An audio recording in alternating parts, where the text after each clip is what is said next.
रोजाना सबसे पहले अनुपमा सीरियल देखने के लिए हमारे चैनल को सब्सक्राइब करें। एपिसोड के स्टार्टिंग में हम देखते हैं अनु भारती के पास आती है तो भारती डर जाती है। अनु बोलती है कि भारती यहाँ पर हम ही हैं तो डर मत। जस्सी भी बोलती है कि हाँ भारती डर मत। भारती बोलती है कि अगर वो फिर से यहाँ पर वापस आ गया तो, और अगर वो नहीं आएगा ना तो वो खुद गुंडों को यहाँ भेज देगा। अनुताई मुझे बहुत ज़्यादा डर लग रहा है। अनु बोलती है हमें मुसीबत से तब तक डरना चाहिए जब तक वो हमारे सामने ना हो। जब मुसीबत सामने आ जाए ना तो हमें उसका डट कर सामना करना चाहिए। भारती बोलती है अनुताई वो यहाँ आ जाएगा। अनु बोलती है कि फ़िलहाल वो लॉकअप में है, कहीं नहीं आ पाएगा। भारती बोलती है लेकिन फिर भी मुझे बहुत डर लग रहा है। अनु बोलती है कि तू फिक्र मत कर, हम सब लोग तेरे साथ हैं। अनुताई जब भी मैं आँख बंद करती हूँ ना तो उसी का चेहरा सामने होता है। अगर टाइम पर आप नहीं पहुँचती ना तो शायद वो मुझे मार भी देता। अनु बोलती है कि बस कर, ऐसा कुछ नहीं होता। इधर हम रजनी को देखते हैं, वो अपने बेटे की नज़र उतारती है। रजनी उसको बोलती है कि तुझे क्या ही ज़रूरत थी हीरो बनने की। वरुण बोलता है कि आपने ही तो बोला था कि उस भारती का दिल जीतना है, और वैसे भी मुझे मौका मिला था तो मैंने उसकी हेल्प कर दी। रजनी बोलती है कि हाँ ये बात तो ठीक है, लेकिन अगर तुझे कुछ हो जाता तो।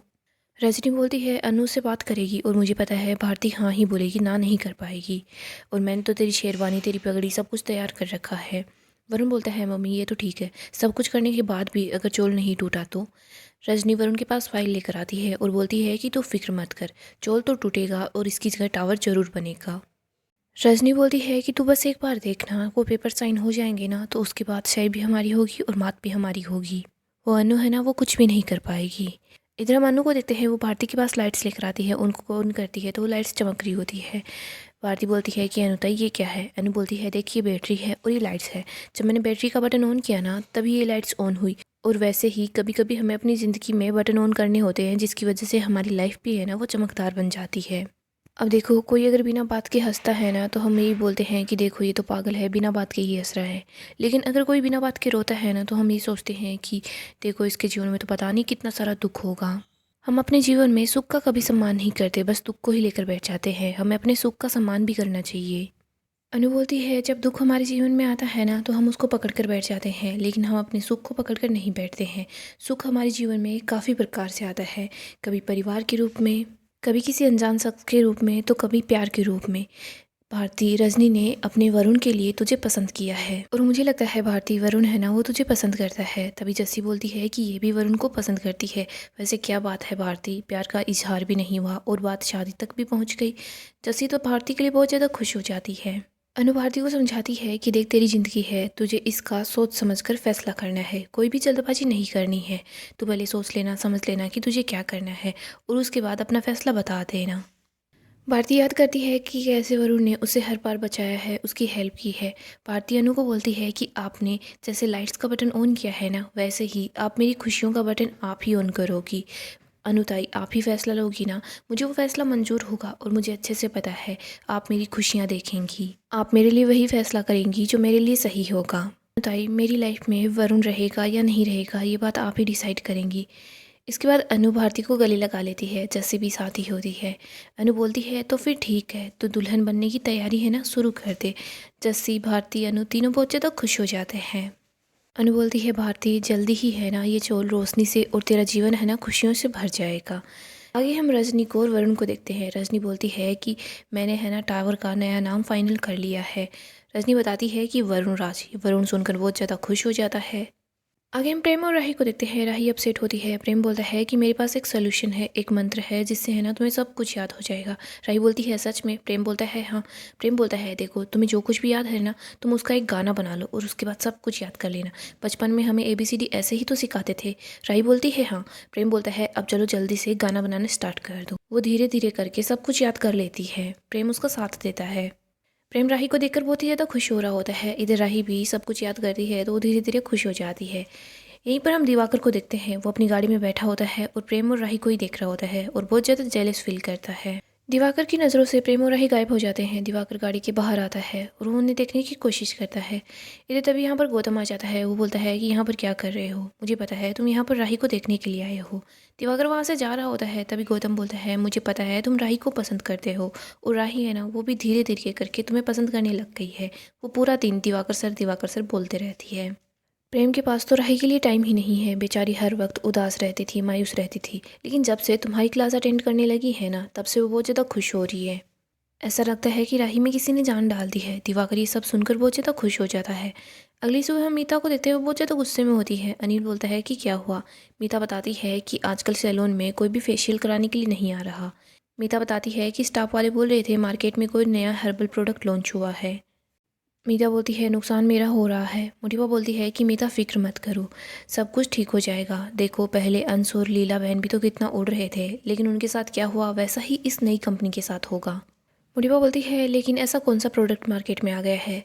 तभी वहाँ पर प्रार्थना आ जाती है। प्रार्थना बताती है कि बा और अंश दोनों ने मिलकर फिर से अपनी कंपनी खोल ली है। गौतम बोलता है लेकिन उनकी कंपनी तो बंद हो चुकी थी।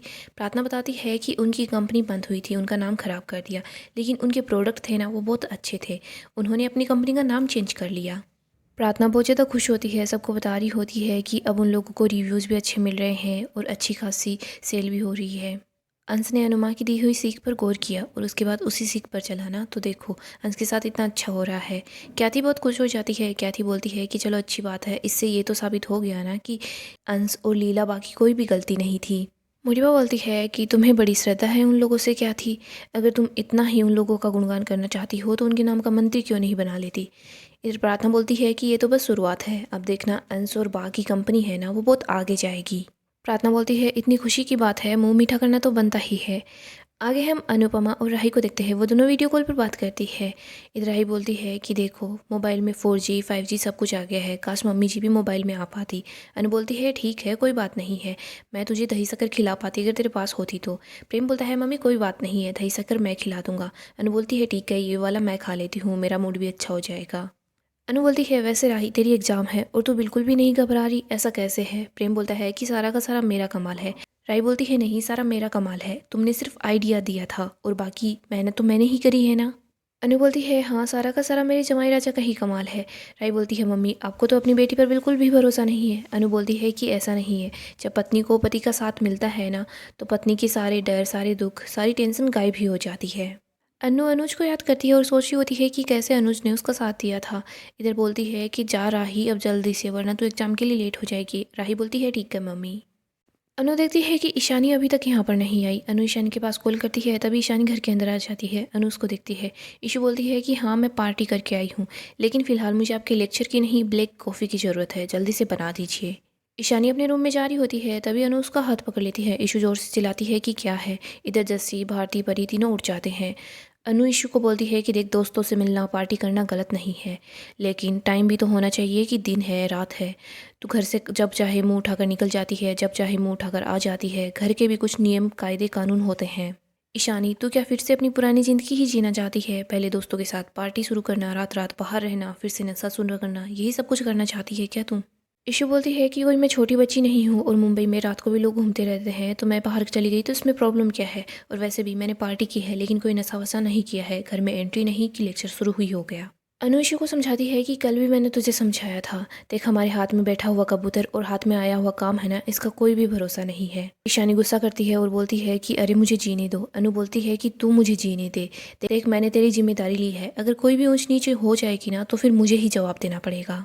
अनु ईशू को बोल देती है कि चल अभी के अभी सामान बांध और अहमदाबाद तू वापस जाएगी। ईशू बोलती है कि आपकी मर्जी नहीं चलेगी, जब चाहा आप मुझे यहाँ ले आई और जब चाहा मुझे यहाँ से भेज देंगी, मैं यहीं पर रहूँगी, यहाँ से कहीं नहीं जाऊँगी।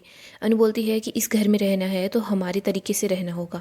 ईशू बोलती है कि मैं भी नहीं रहना चाहती इस माचिस की डिब्बी के अंदर, मुझे अपने दोस्तों को बताते हुए शर्म भी आती है कि मैं कैसी जगह रह रही हूँ।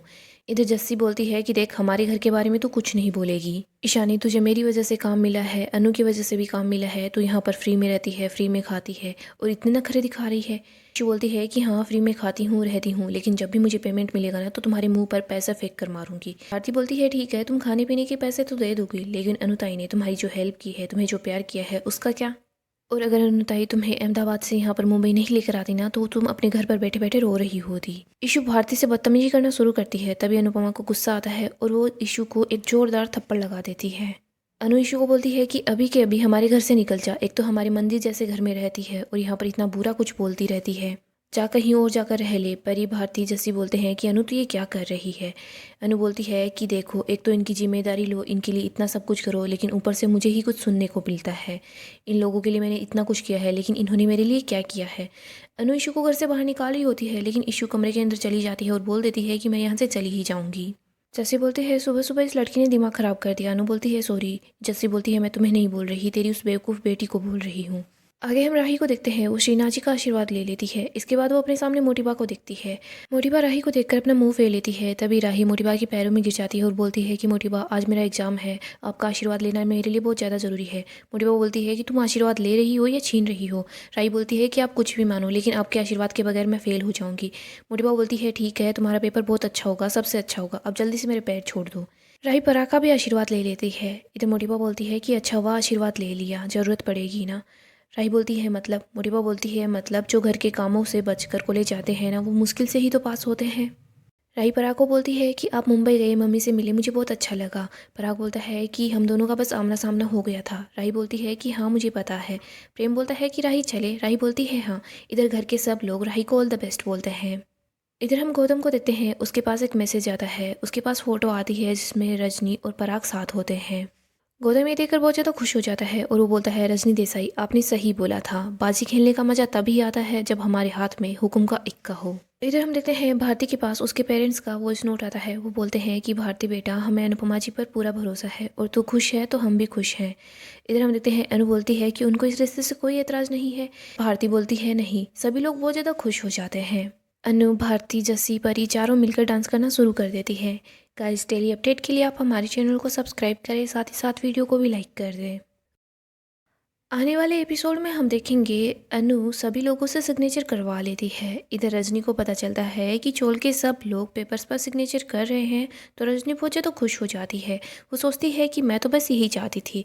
पहले अनु रजनी के पास आती है, रजनी को बताती है कि भारती इस रिश्ते के लिए मान गई है, उसके घर वाले भी खुश हैं। रजनी खुश हो जाती है और बोलती है कि देखो अब तुम लोगों ने उन पेपर्स पर सिग्नेचर नहीं किए हैं ना, तो जल्दी ही कर लेना, क्योंकि उसके बाद हम लोग शादी की तैयारियों में बिजी हो जाएंगे। अनु बोलती है कि हम आज ही उन पेपर्स पर सिग्नेचर कर देंगे, तो बिल्कुल फिक्र मत कर। इधर जब रजनी को पता चलता है कि सिग्नेचर हो चुके हैं तो खुश हो जाती है। सो दोस्तों, अगर आपको ऐसे ही सीरियल के अपडेट जानना पसंद है तो हमारे चैनल को सब्सक्राइब करें।